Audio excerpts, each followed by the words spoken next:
السلام عليكم ورحمة الله وبركاته. إن الحمد لله نحمده ونستعينه ونستغفره ونعوذ بالله من شرور أنفسنا ومن سيئات أعمالنا. من يهده الله فلا مضل له ومن يضلل فلا هادي له.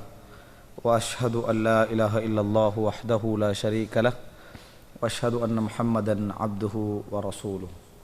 فإن أصدق الحديث كتاب الله وخير الهدي هدي محمد صلى الله عليه وسلم وشر الأمور محدثاتها وكل محدثة بدعة وكل بدعة ضلالة وكل ضلالة في النار وبعد. அன்புள்ள சகோதரர்களே, இன்றைய மார்க்க வகுப்பிலே நெருங்காதீர்கள் என்று இறைவன் சொல்லக்கூடிய உபதேசம் என்கின்ற தலைப்பில் சில முக்கியமான செய்திகளை இந்த இடத்திலே நான் ஞாபகப்படுத்திக் கொள்ளலாம் என்று நினைக்கின்றேன். அன்புள்ள சகோதரர்களே, இன்றைய சூழலில் நாம் எல்லோரும் அறிந்து வைத்திருக்கக்கூடிய, நாம் எல்லோரும் உணர்ந்து வரக்கூடிய ஒரு பொதுவான ஒரு விஷயம்தான் பாவங்கள் அதிகரித்து வருவது. எந்த அளவுக்கு என்று சொன்னால், கெட்டவர்கள் தீயவர்கள் என்று சமுதாயத்திலே அறியப்பட்டவர்கள் பாவம் செய்வது ஒரு புறம் இருக்க, நல்லவர்கள், மார்க்கத்தோடு தொடர்புடையவர்கள், மார்க்க காரியங்களில் ஈடுபடக்கூடியவர்கள், மார்க்க விஷயங்களுக்கு உதவி செய்யக்கூடியவர்கள், அந்த களத்திலே நிற்கக்கூடியவர்கள் அப்படி என்று சொல்லி சமுதாயத்திலே வெளியே இருந்து பார்ப்பார்களே, மார்க்கத்தோடு தொடர்பட்ட மக்கள் பார்ப்பார்களே, அந்த மக்களால் அடையாளப்படுத்தப்படக்கூடிய மக்களுக்கு மத்தியில் இந்த பாவ தீ என்பது மிக வேகமாக பரவி வரக்கூடிய ஒரு காலகட்டத்திலே நாங்கள் என்ன செய்கிறோம், இருந்து கொண்டிருக்கிறோம். எந்த அளவுக்கு என்று சொன்னால், ஒருவர் பாவத்தை தவிர்த்து வாழ எந்த வகையில் முயற்சி செய்து வாழ நினைத்தாலும் கூட வீட்டுக்குள்ளே வந்து பாவம் சேருகின்ற அளவில் இன்று பாவம் அதாவது உலகமயப்படுத்தப்பட்டிருப்பதை நாங்கள் பார்க்கிறோம். எனவே நாங்கள் இன்றைய இந்த காலகட்டங்களில் அதிகமாக பாவங்கள் சம்பந்தமாக இஸ்லாத்துடைய அதாவது பாவங்கள் சம்பந்தமாக பாவங்களிலிருந்து தவிர்ந்து கொள்ள இஸ்லாம் சொல்லக்கூடிய வழிகாட்டல்கள் என்ன, அதிலே நீடித்திருக்க இஸ்லாம் சொல்லக்கூடிய வழிகாட்டல் என்ன, அதுபோன்று பாவங்கள் எம்மை அணுகாமல் இருக்க நாங்கள் செய்ய வேண்டிய வேலைகள் என்ன, பாவங்கள் செய்துவிட்டால் நாம் எவ்வாறு நடந்து கொள்ள வேண்டும், இது போன்ற விஷயங்கள் கூடுதலாக பேசப்பட வேண்டிய ஒரு காலகட்டம் என்று சொன்னால் அது மிகையாகாது. நான் ஏற்கனவே சொன்னது போன்று நல்ல மக்களுக்கு மத்தியில் இந்த பாவத்தை பரவி வருவதை நாங்கள் என்ன செய்கிறோம், பார்க்கிறோம். அதிகமாக மார்க்கத்தோடு சம்பந்தப்பட்டவர்கள் நிறைய பேர் இந்த பாவம் என்கின்ற விஷயத்தில் எந்த அளவுக்கு என்று சொன்னால், நல்ல மக்கள் அறியப்படுகிறார்கள், தாவா களத்தில் ஈடுபடுகிறார்கள், மக்களுக்கு உதவியாக இருக்கிறார்கள். ஆனால் அவர்கள் கூட என்ன, சில பாவங்களிலிருந்து விடுதலை பெற முடியாமல், அதே நேரத்தில் அதை யாரிடத்திலும் சொல்ல முடியாமல் இருந்து தடுமாறுவதை நாங்கள் கண்கூடாக காண முடிகிறது. தனிப்பட்ட ரீதியாக எங்களை அணுகி கேட்கிற நேரங்களில், ஆலோசனைகள் கேட்கிற நேரங்களில் அதை எங்களால் என்ன செய்ய முடிகிறது, உணர முடிவதை நாங்கள் பார்க்கிறோம். எனவே அன்புள்ள சகோதரர்களே, இந்த மாதிரி ஒரு காலகட்டத்தில் சில விஷயங்களை நாங்கள் தெரிந்து கொண்டே ஆக வேண்டும். ஏன் என்று சொன்னால், இப்படி நான் யாரை குறித்து சொல்கிறேனோ, எந்த மக்கள் நல்ல மக்கள் அறியப்பட்ட மக்கள் இப்படி ஈடுபடுவதாக சொல்லுகிறேனோ, அந்த மக்கள் அந்த மாதிரி ஈடுபடக்கூடிய, அதாவது இந்த மாதிரி ஈடுபடக்கூடிய மக்கள், இந்த மாதிரி அதாவது பாவம் என்று சொல்லி ஈடுபடக்கூடிய இந்த மக்கள் எத்தனையோ வழிமுறைகளை தவிர்த்து கொள்வதற்காக முயற்சி எடுத்திருப்பார்கள். எத்தனையோ வழிமுறைகளை தவிர்த்து கொள்வதற்காக முயற்சி போராட்டங்களை எடுத்திருப்பார்கள்.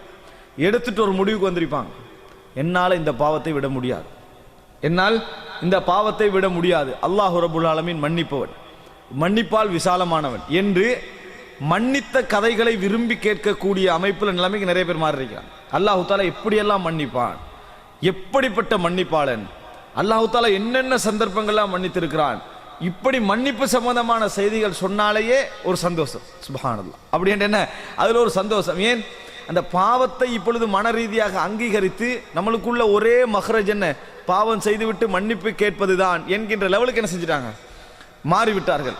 பாவத்தில் நம்ம நிச்சயமாக தோல்வி அடைவோம், ஆனால் நம்மளுக்குள்ள ஒரே வழி பாவம் செய்துவிட்டு மன்னிப்பு கேட்பதுதான் என்கின்ற இடத்திற்கு என்ன செய்து விட்டார்கள், மாறிவிட்டார்கள் என்று நாங்கள் பார்க்கிறோம். அன்புள்ள சகோதரர்களே, இதற்கு என்ன காரணம், எல்லா வகையிலும் முயற்சி எடுத்திருப்பார்கள், பாவத்திலிருந்து தவிர்த்து கொள்ள எல்லா வகையிலும் முயற்சி எடுத்து இருப்பார்கள். ஒரு வகையில் முயற்சி எடுத்து தோல்வி அடைந்திருப்பார்கள், இன்னொரு வகையில் முயற்சி எடுத்து தோல்வி அடைந்திருப்பார்கள், இன்னொரு வகையில் முயற்சி எடுத்து தோல்வி அடைந்திருப்பார்கள். முடிவாக என்ன, முயற்சி பயனளிக்காது. அதனால தான் நாங்கள் எங்கள் சமுதாயத்தில் பார்க்கிறோம். பாருங்கள், சில தலைப்புகள் போட்டு அவசரமாக என்ன செஞ்சிருவாங்க, மக்கள் வந்து கேட்க முனைகிறார்கள். என்ன, பாவங்களை ஒரேடியாக தவிர்ப்பது எப்படி அப்படின்னு ஒரு தலைப்பு போட்டு பாருங்க, அவசரமாக கேட்பார்கள். ஏன் அதை கேட்குறாங்க தெரியுமா? அவங்க என்ன நினைக்கிறாங்கன்னா, நம்ம இவ்வளோ நாள் எடுத்த முயற்சி எதுவுமே இல்லாமல் இந்த உரையை கேட்ட உடனே பாவங்கள்லாம் சரசரன்னு தன்னை விட்டு என்ன செஞ்சிடும், ஓடிவிடும் அப்படின்னு நினச்சி தான் அந்த ஸ்பீச்சை கேட்குறாங்க. அந்த ஸ்பீச்சை கேட்டு முடிஞ்சு என்ன சொல்கிறாங்க தெரியுமா, இதுலையும் விட நிறைய விஷயங்கள் நாங்கள் முயற்சி எடுத்தாச்சு, இவ்வளோதானா அப்படி என்ற லெவலில் அவங்க என்ன செய்ய நினைக்கிறார்கள். சுபகு தொழுகைக்கு நிறைய பேர் கஷ்டப்படுவதை நம்ம பார்க்கிறோம். சுபகு தொழுகையை உரிய நேரத்தில் எந்தவித கஷ்டமின்றி தொழுவது எப்படி ஸ்பீச் போட்டால் எப்படி இருக்கும், உடனே அதை நிறைய பேர் என்ன செய்வார்கள், கேட்பார். அவங்க நல்ல மக்கள், இல்லாட்டி ஏன் கேட்குறாங்க, அதை நல்ல மக்கள் கேட்பார்கள். ஏன் கேட்குறாங்க தெரியுமா, உரிய நேரத்தில் சுபகு தொழுவது. ஆனால் அவங்க என்ன எதிர்பார்க்குறாங்கன்னா, அதான் சத்தம் கேட்ட உடனே நம்ம இயல்பாக எழும்பி சும்மா அப்படி இந்த ஆட்டோமேட்டிக்கலி நடக்கிற மாதிரி அப்படி பள்ளிக்கு போயிடணும், எந்த சிரமம் இருக்கக்கூடாது.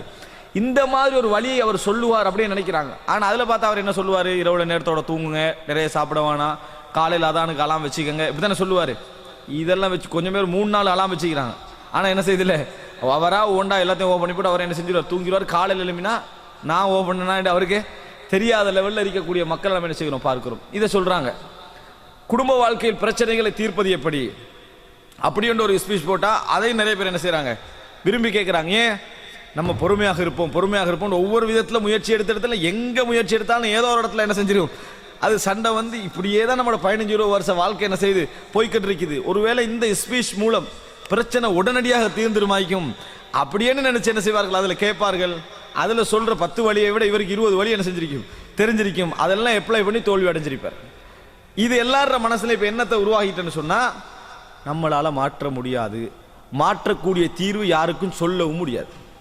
எப்படி, நம்மளால் மாற்றவும் முடியாது, மாற்றக்கூடிய எந்த தீர்வும் யாருக்கும் சொல்லவும் முடியாது அப்படின்ற முடிவுக்கு என்ன செய்து விட்டார்கள், நிறைய பேர் வந்து விட்டார்கள் என்பதை நாங்கள் எங்கள் சமுதாயத்திலே பார்க்கிறோம். ஆக அன்புள்ள சகோதரர்களே, இப்போ இந்த மாதிரியான கால சூழ்நிலையில் குர்ஆனும் சுன்னாவும் பாவத்தை தவிர்த்து விடுங்கள் என்று மட்டும்தான் சொன்னதா, பாவங்களை தவிர்த்து விடுவதற்கான வழிகளையும் சொன்னதா? இது போன்ற உரைகள் நிறைய என்ன செய்ய வேண்டும், பேசப்பட வேண்டி இருக்கிறது. இப்படி பாவங்களை தவிர்த்து விடுங்கள் என்று மட்டும்தான் சொன்னதா, பாவங்களை தவிர்த்து விடுவதற்கான வழிகள் என்ன என்பதையும் சேர்த்து சொன்னதா? அப்படி சொல்லுகிற நேரத்தில் நாம் உணரக்கூடிய அந்த கஷ்ட மனநிலை இருக்கிறதே, சில போராட்ட மனநிலை இருக்கிறதே, அது என்ன அப்படின்னு குர்ஆன் சொன்னா விளங்கப்படுத்தாமல் போய்விட்டதா? இது போன்றவைகள் பேசுவது வளர்ந்து அனுபவப்பட்டு இருக்கக்கூடிய மக்களை விட இளைஞர்களாக இருக்கக்கூடியவர்களுக்கு நிறைய பிரயோஜனமாக இருக்கும். இளைஞர்களாக இருக்கக்கூடியவர்களுக்கு நிறைய பிரயோஜனமாக இருக்கும். காரணம், ஒரு மனிதனுடைய வாழ்க்கை 30, 35, 40 என்று தாண்டுகிற நேரத்தில் சில அனுபவ அறிவே அவனை என்ன செய்யும், நிறுத்தும். சில அனுபவ அறிவே அவனை இறையச்சத்தோடு நிறுத்தும், மார்க்கத்தோடு நிறுத்தும், இறை திருப்தியோடு நிறுத்திவிடும். ஆனால் இளைஞர்களை பொறுத்தவரைக்கும் அண்ணா அவங்கள அனுபவப்படலை, அவர்கள் அனுபவப்படவில்லை. எந்த லெவலுக்கு நான் அனுபவப்பட்டு சொல்கிறேன் என்று சொல்றவங்களுக்கு என்ன சொல்றாங்க, நீ அனுபவப்பட்ட மாதிரி நானும் அனுபவப்பட்டு அந்த வருஷத்துல நான் என்ன செஞ்சிடறேன், நிறுத்தி விடுகிறேன் என்று சொல்ற லெவலில் தான் இன்றைக்கு இளைஞர்களுடைய முற்போக்கான சிந்தனை என்ன செய்கிறது, இருந்து கொண்டிருக்கிறது. அதனால் அன்புள்ள சகோதரர்களே, குர்ஆன் சுன்னா இது அதாவது இது புதிய தலைப்புகளோ புதிய பேச்சுக்களோ அல்ல. ஆரம்பகால இஸ்லாமிய அறிஞர்கள் எல்லாம் இது போன்ற விஷயங்களில் நிறையவே கவனம் எடுத்திருக்கிறார்கள், நிறையவே கவனம் எடுத்து வழிகாட்டி இருக்கிறார்கள். அந்த அடிப்படையில் அதாவது வலா தக்ரபுஹா, நீங்கள் நெருங்க வேண்டாம் என்று இறைவன் சொல்லக்கூடிய அந்த பாவங்களை எடுத்து, ஏன் இறைவன் அதை செய்ய வேண்டாம் என்ற வார்த்தையை சொல்லாமல் நெருங்க வேண்டாம் என்ற வார்த்தை என்ன செய்யறான், இறைவன் உபயோகிக்கிறான் என்பதை நாம் படிப்போம் என்று சொன்னால், கொஞ்சம் சிந்தனைக்கு எடுப்போம் என்று சொன்னால், நமது சிந்தனை வழி என்ன செய்யும், தொடரப்படும். நம்ம முயற்சி எடுப்பதும் போராடுவதும் 2வது கட்டம். முயற்சி எடுப்பதும் போராடுவதும் 2வது கட்டம். முதலாவது என்ன தெரிஞ்சிருக்கணும், சரியான முடிவு நம்மளுக்கு தெரிந்திருக்க வேண்டும், சரியான வழி நம்மளுக்கு என்ன செய்ய வேண்டும், தெரிந்திருக்க வேண்டும். அன்புள்ள சகோதரர்களே, எனவே அந்த வசனங்களை படிப்பதற்கு முன்னால் இன்னொரு விஷயத்தை நான் இந்த இடத்துல சொல்லிக் கொள்கிறேன். ஒன்று, சைத்தானோடு போராடி தோல்வி மனப்பான்மை. 2வது என்னன்னு சொன்னால், இந்த உலகத்துடைய 2 விதிகளை நாங்கள் தெரிந்து கொள்ள. அல்லாஹ் தஆலா இந்த உலகத்தை பல விதிகளோடு படைத்திருக்கிறார்.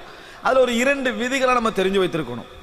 என்னன்னு சொன்னால், முதலாவது, இந்த உலகத்தில் இறைவன் முயற்சி இல்லாமல் எந்த மாற்றத்தையும் கொடுப்பது இல்லை. நல்ல மாற்றமாக இருந்தாலும் சரி, கெட்ட மாற்றமாக இருந்தாலும் சரி. ஒருவர் நல்லவராக இருக்கிறவர் மிகப்பெரிய கொலைகாரனாக மாறணும்னு நினைக்கிறார்னு வைங்களேன், ஒரு நாள் அவருக்கு கொலை செய்யலாது. நீங்கள் நினைச்சு பாருங்க, நல்லா வாழக்கூடிய ஒரு மனிதன் நினைச்சு பாருங்க, கொலையை பத்தி நினைச்சு பாருங்க, நினைச்சா என்ன சொல்லும்? ஏலாது. நம்மளோட மனசு கெட்டதுல இது நல்லதுக்கு வரதை மட்டும் தான் யோசிச்சு பழகிக்கிறோம். நல்லதுல இது கெட்டதை யோசிச்சு பாருங்க, சாத்தியப்படாது. ஏன்? மாற்றம் என்பது முயற்சிக்கு போறதான் நடக்கும். மாற்றம் என்பது அது கெட்ட மாற்றமாக இருக்கலாம், நல்ல மாற்றமாக இருக்கலாம். எதுவாக இருந்தாலும் முயற்சிக்கு பின்னால் தான் அது இறைவன் வைத்திருக்கிறான். எனவே ஒருவர் கொலை செய்யற என்று சொன்னா அது சரி வராது. அது அவருக்கு ஒரு வருடம் ஒரு கொலையை செஞ்சுட்டு வேணும்னா வந்துடலாம். ஆனா கொலைகாரனாக மாறுறது இருக்குதே, அவங்க இஷ்டப்படுப்பான். பல இஷ்டப்புக்கள் எடுத்து அதெல்லாம் தாண்டி அப்படி போய் அவருக்கு அப்புறம் 50,000 கொலை செஞ்சிருவான், 20,000 என்ன செய்வான்? கொலை செய்வான். அதுக்கு பின்னால நமக்கு என்னது? இந்த அப்படி உனக்கு 6 கோடி ரியால் ஒரு கொலை செய்யறா, இந்த அப்படி 6 கோடி நம்மளுக்கு கொலை என்ன செய்ய வராது, சரி வராது என்கின்ற மனநிலையில தான் நம்ம என்ன செய்கிறோம், இருக்கிறோம். இல்ல நம்ம அநியாயமான உயிரை கொலை செய்யறது விடுங்க.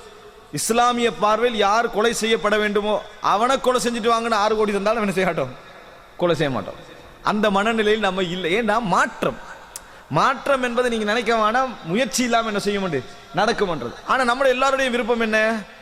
முயற்சி இல்லாமல் மாற்றம் நடக்க வேண்டும். முயற்சி இல்லாமல் என்ன செய்யணும், மாற்றம் நடக்க வேண்டும். இப்போ முயற்சி என்ற என்ன? அது முயற்சியை புரிஞ்சுக்கணும். முயற்சி என்ற என்ன? சபர், பொறுமை. முயற்சி என்ற என்னது? சபர் தான். சபர் தான் முயற்சி. அது என்னதான் நம்ம இஜ்திஹாது என்று சொன்னாலும் பொறுமையால மட்டும்தான் என்ன செய்யலாம், முயற்சி செய்யலாம். அப்போ பொறுமை என்கின்ற ஒரு வழி இல்லாமல், அதனால தான் அல்லாஹு தஆலா குர்ஆன்ல அழகாக சொல்கிறான், இன்னமா யுவஃபஸ் சாபிரூன அஜ்ரஹும் பிகைரி ஹிசாப். பொறுமையாளர்கள் தான் மறுமை நாளில் தங்களது கூலிகளை முழுமையாக கொடுக்கப்படுவார்கள். தங்களது கூலிகள் முழுமையாக யாருக்கு கொடுக்கப்படும்? பொறுமையாளர்களுக்கு கொடுக்கப்படும். சொர்க்கத்தில் நுழைகின்றவர்களை பார்த்து அல்லாஹு தஆலா என்ன சொல்லுவான்? பிமா சபர்த்தும், நீங்கள் பொறுமையாக இருந்ததன் காரணமாக இந்த சொர்க்கம் உங்களுக்கு என்ன செய்கிறது, வழங்கப்படுகிறது. எனவே முயற்சி இல்லாமல், போராட்டம் இல்லாமல் உலகத்தில் நீங்க எந்த மாற்றத்தை அடைய முடியாது. இல்லை நான் முயற்சி இல்லாமல் தான் நல்ல மாற்றத்தை அடைய வேண்டும் என்று நினைக்கிறேன் என்று சொன்னா மௌத்து வரைக்கும் நடக்காது. மௌத்து வரைக்கும் நடக்காது. இது உலகத்துடைய ஒரு விதி, அல்லாஹு தஆலா வைத்திருக்கிறான். ஒரு 10% அல்லது 5% அல்லாஹு தஆலா சிலருக்கு சில விஷயங்களில் தனது பேரருளை என்ன செய்யலாம், வழங்கலாம். தனது பேரருளை அல்லாஹ் ரப்புல் ஆலமீன் வழங்கலாம். அது அல்லாஹ்வுடைய தனிப்பட்ட சிறப்பியல்புகளில் உண்டு. ஆனால் மற்றபடி உலகத்தில் அல்லாஹு தஆலா வைத்திருக்கக்கூடிய முதல் விஷயம் புரிந்து கொள்ளுங்கள், சுபஹுடைய நேரத்தில் நாங்கள் சிறந்த முறையில் ஜமாத்தோடு கலந்து தொழ வேண்டும் என்று நினைக்கிறோமா, அதுக்கு முயற்சி வேண்டும். நான் ஒரு தவறில் தொடர்ந்து இருந்து கொண்டிருக்கிறேன், அதில் தவற வேண்டும் என்று, அதில் நான் விலக வேண்டும் என்று நினைக்கிறேனா, முயற்சி வேண்டும். அதே போன்று என்ன நான் உழைப்பில் அல்லாஹ் ரப்புல் ஆலமீன் எனக்கு ரிஸ்க் நிறைய தர வேண்டும் என்று நினைக்கிறேனா, முயற்சி வேண்டும். உலகத்தில் எந்த பகுதியாக இருந்தாலும் முயற்சி என்ற ஒரு பகுதி இல்லாமல் என்ன செய்ய போவதில்லை, நடக்கப் போவது கிடையாது. இது ஒரு அம்சம். இரண்டாவது புரிந்து கொள்ள வேண்டும், இந்த உலகத்தில் எதுவாக இருந்தாலும் காலம் எடுக்காமல் நடக்காது.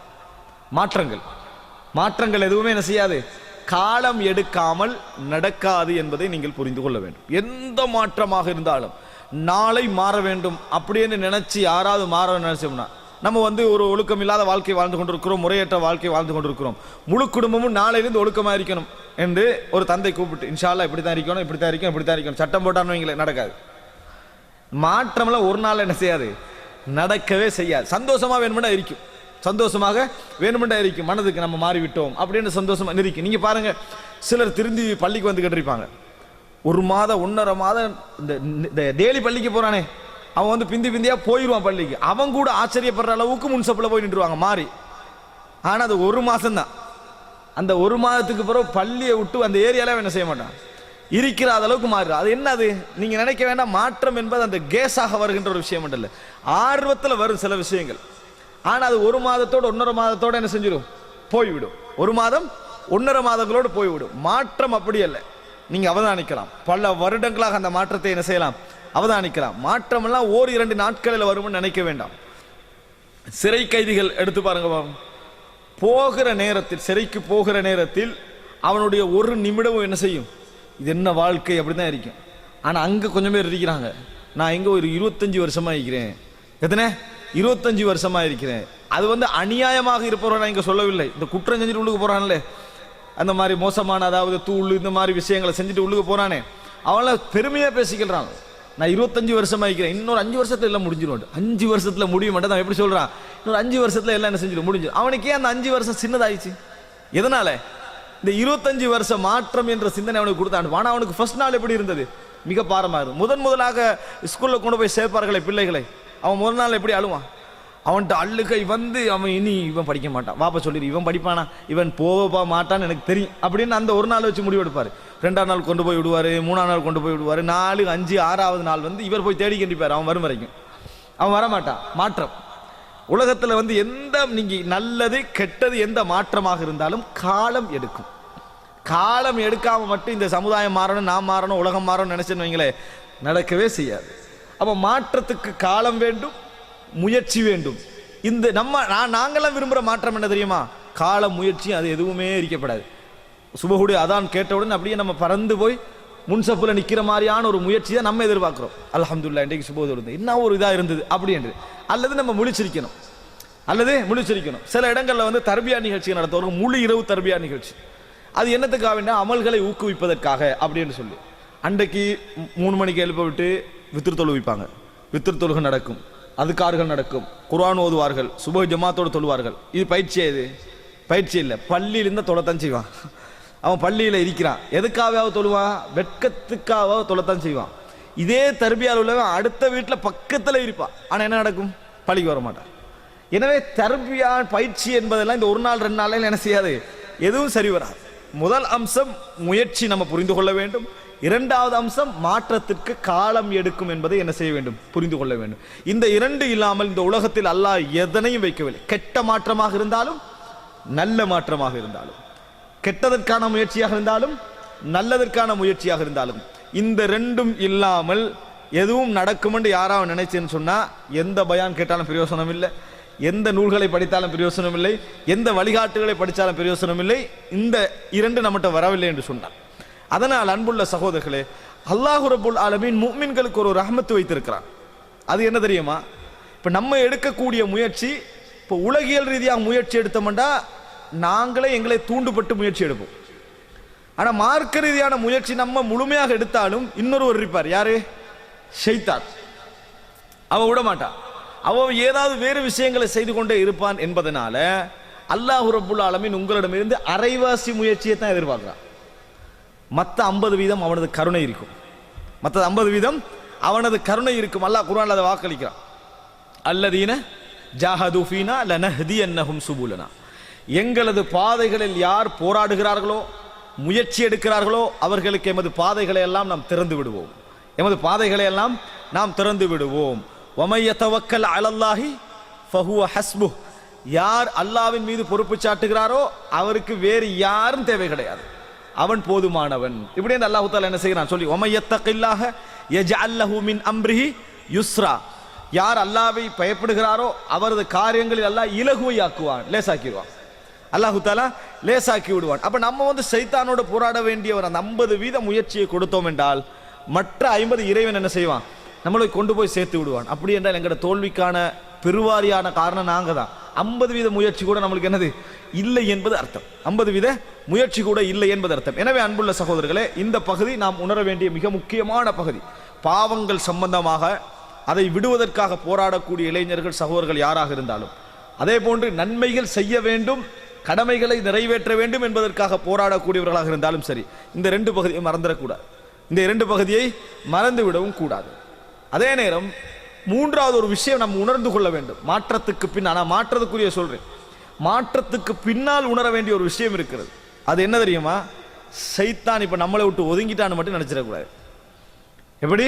நம்ம முயற்சி எடுத்து மாறி இப்ப நம்மளுக்கு எல்லாமே இலகுவாகிவிட்டது. வணக்க வழிபாடுகள் இலகுவாகிவிட்டன, பாவங்களை விடுவது இலகுவாகிவிட்டன. சும்மா ஈஸியா நினைக்கிறோம். இதையா நம்ம பெருசா நினைச்சிருந்தேன், இப்ப சிம்பிளா விட்டு விட்டு போகிறேனே அப்படின்னு நம்ம நினைக்கிறோம். வைங்க, நீங்க நினைச்சிடக்கூடாது நாங்க வந்து இப்ப சைத்தான் எனக்கு கிட்டே வர மாட்டோம், உமர் ரலியல்லாஹு அவங்க மாதிரி நினைச்சிடக்கூடாது. எனது வேறு பாதையால் சைத்தான் போய் விடுகிறான்னு வருது, அது மாதிரி நம்மளுக்கு கிட்ட நம்ம வேறு பாதையாலாம் சைத்தான் போறான் போலைக்குது அப்படின்னு நினைக்க கூடாது. ஒரு நாள் அப்படி சைத்தான் இருக்க மாட்டான். சைத்தான் என்ன செய்வான்டா, சந்தர்ப்பம் எதிர்பார்த்துக்கிட்டு இருப்பான். என்ன செய்வான்?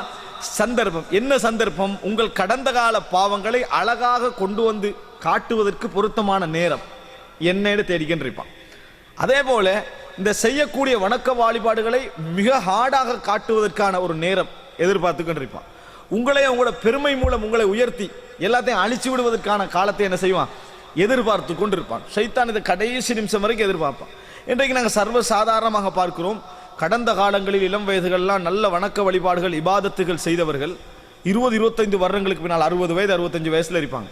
இளைஞர்களுக்கு உபதேசம் பண்ற நேரத்தில் தங்களுடைய இளமை பருவத்தை மறந்து அவங்க என்ன பாடுபட்டாங்க இடத்தெல்லாம் மறந்து உபதேசம் பண்ணுவார்கள். எப்படி நீ எல்லாம் என்னடா தொழுவுரை அட்வைஸ் என்ன தொழுவுற நான் அந்த காலத்துல எப்படி தொழுவன் தெரியுமா சுபஹானல்லாஹ் அப்படி என்று ஒரு தான் தொழுததை தானே வர்ணிச்சு நான் கஷ்டப்பட்டு தொழுதிருக்கிறேன் அந்த காலத்தில் என்ன ஒரு முன்மாதிரியாக இது வேற தண்ட தொழுகையை தானே வர்ணிச்சு அப்படி என்ன செய்யறாங்க முழுமையா சொல்றாங்க. சொல்லி முடிஞ்சா இது என்ன நடக்க சொல்லுங்க பாப்போம். 20-30 வருடமாக பாதுகாத்து வந்த தொழுகையை சைத்தான் எத்தனை வயசுல அடிச்சா 65 வயசுல என்ன செஞ்சா நீ தொழுதது உலகத்திற்காக சைத்தான் எடுத்துருவான். இது சைத்தான் நம்பிக்கை இருக்க மாட்டான். ஏன் உங்களோட நீங்க சைத்தானோட ஃபேஸ் பண்ற வருடம் 60-70 அவன் ஃபேஸ் பண்ணி கணிக்கிற வரும் ஆதம காலத்துல இருந்து. அதனால அவன் என்ன செய்ய மாட்டான் அதுல நம்பிக்கை இழக்கவே மாட்டான். இது மாதிரி நீங்கள் பார்க்கலாம். நபித்தோழர்களுடைய வரலாற்றை நீங்கள் கேட்டதாக இருக்கலாம். மிர்சதல் கனவி ரலியல்லாஹு அன்ஹு அவர்கள். இது தலைப்புக்கு எல்லாம் வெளியே நினைக்க வேண்டாம். நீங்க இந்த தலைப்பை புரிந்து கொள்வதற்கும் தலைப்புடைய விஷயங்களை அறிந்து கொள்வதற்கும் மிக அடிப்படையான விஷயங்கள். மிர்சதல் கனவி ரலியல்லாஹு அன்ஹு இந்த நபித்தோழர் எங்களுக்கு தெரியும். அதாவது மக்காவுடைய காலத்தில் தவறான அதாவது தொடர்பிலே இருந்தவர். எல்லார்ட்டையும் ஆரம்ப காலத்தில் ஒரு தவறுகள் இருந்திருக்கும். அந்த மாதிரி இவற்றும் அப்படி தவறு இருந்தது. விபச்சாரம் என்ற ஒரு தொடர்பு இருந்தது. மிர்சதல் கனவி இஸ்லாத்தை ஏற்று சிறந்த ஒரு நபித்தோழராக மாறி நல்ல முறையில் வாழ்ந்து ஹிஜ்ரத் நடந்து இவ்வளவு காலம் தாண்டிச்சு. பத்ர் யுத்தத்தில் உஹது யுத்தத்தில் கைது செய்யப்பட்ட கைதிகள் மக்கால் இருப்பாங்க. இந்த கைதிகளை எப்படியாக விடுவித்து கூட்டி வருகின்ற முறையான வேலை நடக்கும். பொதுவாக இன்னொரு நாடு என்ன செய்யும் ரகசியமாக அந்த கைதிகளை விடுதலை எல்லாம் முயற்சி நடக்கும். அப்படிப்பட்ட முயற்சியில மிர்சதல் கனவி ரலியல்லாஹு அன்ஹு நபித்தோழர் இறங்கிக்கிறார். அவர் மக்காவுக்கு போறார். ஒரு இரவு நேரம் என்ன செய்யறாரு நபித்தோழர்களை இந்த கைது செய்யப்பட்ட கைதிகளை விடுவிப்பதற்காக போறார். போய் ஒரு கைதியை விடுவிப்பதற்காக போன அந்த நேரத்தில் இவருடைய நிழலை காண்றாரு இனாக் என்ற பெண்மணி. அந்த நிழலை பார்த்துட்டு இவர் தான் வந்திருக்கிறார்னு முடிவெடுத்து சொல்றா மிர்சத் மர்ஹபா அப்படின்றாங்க. எப்படி மிர்சதா வந்திருக்கிறீங்க மர்ஹபாண்டு பாருங்க. மர்ஹபான்னா நல்லதுக்கும் கெட்டதுக்கு ரெண்டுக்கும் மர்ஹபா தான் விளங்கிட்டா. மர்ஹபா அப்படின்னு சொல்றாங்க. மர்ஹபா அப்படி சொன்ன உடனே வாங்க மிர்சதே அப்படின்றாங்க. இவர் வந்த நோக்கம் கைதிகளை விடுவிச்சுட்டு போக, அவ அழைத்த நோக்கம் விபச்சாரம். அப்போ உடனே இவர் இனாக்க பார்த்து சொல்ற அந்த பெண்மணியை பார்த்தியா இனாக் இன்னல்லாஹ கத் ஹர்ரம ஸினா இனாக்கே அல்லாஹ் தஆலா விபச்சாரத்தை ஹராமாக்கி விட்டான் உறுதியாக சொல்றாரு. இந்த உறுதி சாதாரண வார்த்தையும் இல்ல மேலோட்டமான வார்த்தை இல்ல. அவருடைய ஹிஜ்ரத் அவருடைய ஜிஹாத் அவருடைய போராட்டம் அவருடைய இஸ்லாம் அவருக்கு கொடுத்த அந்த ரிசல்ட். ஆனா இனாக் சொல்ற நீ இப்ப கட்டுப்பட்டா என் அழைப்புக்கு பதில் சொல்லலேண்டா நீ கைதிகளை தூக்கிட்டு போக வந்திருக்கிற விஷயத்தை நான் பரத்திடுவேன். இரண்டாவது ஆபத்து இது. இரண்டாவது ஆபத்து. அப்ப என்ன செய்யறாரு சொன்னா இவரு அவசரமாக அந்த கைதியை விடுவிச்சு இடத்துக்கு வந்துட்டாரு. அவரை சுமந்து அவர் சொல்றாரு அவர் மிக பாரமான ஒரு மனுஷனா செஞ்சாரு இருந்தாரு. அவர் ஓடுறார். அவர் விட்டுட்டு கூட ஓடல. அவர் சுமந்து எங்க போகணும் மக்கால இருந்து மதீனாவுக்கு வெஹிக்கல்ல இதுல வந்திருப்பாரு. சாதாரண ஒட்டகம் சாதாரண கழுது இப்படி வந்திருப்பாரு. எடுத்துட்டு ஓடுறார். இவர் சத்தம் ஓடுறா. எப்படியோ இவர் தப்பி என்ன செஞ்சிட்டாரு மதீனாவுக்கு வந்து விட்டார். இது சைத்தானுக்கு மிகப்பெரிய ஒரு சந்தர்ப்பமான சூழல். இது மாதிரி சந்தர்ப்பங்களை சைத்தான் நம்மகிட்ட தேடுவான். சைத்தான் என்ன செய்வான் நம்மிடத்துல தேடுவான். இதோட முடிஞ்சா பரவாயில்ல. இப்ப மிர்சத் மதீனாவுக்கு வந்துட்டாரா இனாக்கை தூண்டிய சைத்தானும் மதீனா வரைக்கும் வந்திக்கிறான்னு அர்த்தம். ஏன் மிர்சதுடைய எண்ணத்துல சைத்தான் போடுறான் ஒரு விட்டு வேறொரு சிந்தனை. சுப்ஹானல்லாஹ் அல்லாஹு தஆலா மூமின்களை தூய்மைப்படுத்துவதற்காக பல வழிகளை வைத்திருக்கிறான். இல்லை என்று சொன்னா நம்ம அழிஞ்சிடுவோம். அல்லாஹ் சில சட்டங்களை போட்டு பாதுகாப்பா வச்சுக்கிறான். இல்லை என்றால் அது மார்க்க ரீதியா சரி மாதிரி இருக்கும். இப்ப மிர்சத் மதீனாவுக்கு வந்த உடனே கைதியை அங்க ஒப்படைச்சிட்டு நேரா ரசூலுல்லாஹ்கிட்ட வராங்க. அல்லாஹ்வின் தூதரே அன்கிஹு இனாக்கன் இனாக்கை நான் திருமணம் முடித்துக் கொள்ளவா அப்படின்னு கேட்டார். சைத்தான் எப்படி கொடுத்தான் பாத்தீங்களா ஐடியா. எப்படி சொன்னா விபச்சாரம் ஹராம். அது இனாக் கூப்பிட்டது பிழைதான். சைத்தான் எவ்வளவு பேசிப்பானா இல்லையா. என்ன இனாக்கு அழைச்சது பிழைதான். திருமணம் ஹலாலா ஹராமா மனசு என்ன சொல்லும் திருமணம் ஹலால். ரசூலுல்லாஹ்கிட்ட கேட்டு முடிஞ்சு பிரச்சனை. இது நீங்க யார் சொல்ற தீர்வு மலக்கு சொல்ற தீர்வு அல்ல. இது சைத்தான் சொல்ற தீர்வு. ஏன் மதீனால நல்ல மார்க்கப்பட்டுள்ள பெண்கள் இருக்க மார்க்க துறையில் நல்ல பெண்கள் இருக்க அதாவது இவருக்கு எல்லா வகையிலும் பொருத்தமான பெண்கள் இருக்க மக்கால் உள்ள சந்தர்ப்பத்தை எப்படி கனெக்ஷன் போட்டான் பாத்தீங்களா சைத்தான். இது சைத்தான் திருந்திய எல்லோருக்கும் என்ன செய்வான் வைப்பான். அது அந்த சந்தர்ப்பம் வரும் வரைக்கும் அவன் வெயிட் பண்ணிக்கிட்டே இருப்பான். ஷைத்தானுக்கு சொல்ற அதனாலதான் ஹன்னாஸ் அப்படி என்று சொல்லு. ஹன்னாஸ்னா உங்களை விட மாட்டான், போவான் வருவான், போவான் வருவான். இது சைத்தானுடைய வேலை. ரசூலுல்லாஹ் சொல்றாங்க, சைத்தான் உங்களை வழிகெடுத்துக்கின்றிருப்பான், அதான் சவுண்ட் கேட்டோன்னு என்ன செஞ்சிருவான், ஓடிடுவான். அதான் சவுண்ட் கேட்டு ஓடினா அதான் முடிஞ்சோடனே வருவான். மனித இயல்புல நம்ம யோசிப்போம். இப்பதான் அதான் சொல்லி இக்காமத்தில் முடிஞ்ச வரை போக மட்டும் தான் நினைப்போம். ஒருத்தனை என்னோட பேச போறனால சைத்தான் அப்படி இல்லை, அந்த கெப்பையும் விடக்கூடாது. எது அதான் இக்காமத்துக்குள்ள கெப் இருக்குதே அதை விடக்கூடாது. மறுபடி போவான், மறுபடி வழிகெடுத்து எந்தையாவது சொல்லிக்கின்றிருப்பான், திருப்பி இக்காம சொன்ன ஓடிடுவான். இக்காமத்து முடிஞ்சோடனே மறுபடி வருவான். அப்படின்னா அவனுக்கு தொழுகையை விட எது பாரம் பார்த்தீங்களா? அதானும் இக்காமத்தும் என்ன மிக பாரமான விஷயங்கள்.